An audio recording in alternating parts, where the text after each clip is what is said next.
These days, just about everyone has a digital camera. Most digital camera users just end up using the auto mode for photographs because it does all the work for them. But you can really take control of the creativity in your photos by switching to manual mode. And even though it might seem intimidating, there are really just 3 settings to know to get you started. All 3 settings have to do with the amount of light going into your camera. Take a look at these 3 photos. It's easy to see that the image on the left is overexposed and that all of the details are lost in the highlighted areas of the scene. The image on the right is underexposed, meaning that all of the details in the shadows are lost. And lastly, the image in the middle is properly exposed. The first setting we'll look at is ISO. Simply put, ISO indicates how sensitive your camera's image sensor is to light. The lower the ISO number, the less sensitive your camera is. And the higher the ISO number, the brighter your picture will be.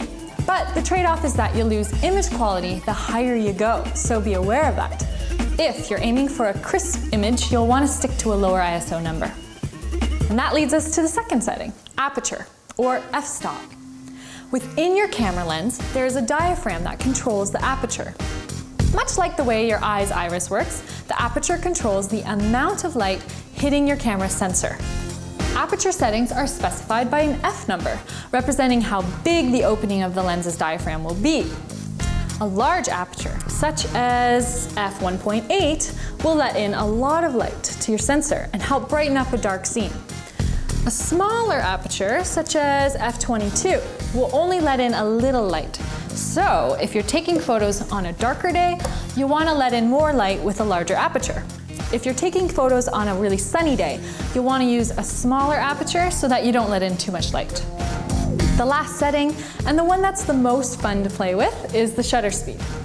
Shutter speed basically refers to how quickly the shutter on your camera opens and closes, exposing the image sensor to light.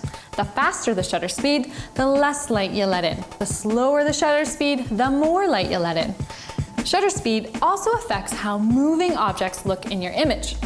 Faster shutter speeds freeze objects in motion, giving you a sharper image. And slower shutter speeds blur objects in motion. So, those are the 3 main settings for you to play with when switching from auto mode to manual mode on your camera. And don't be afraid to experiment and see how the 3 interact and affect each other. Your pictures will thank you for it.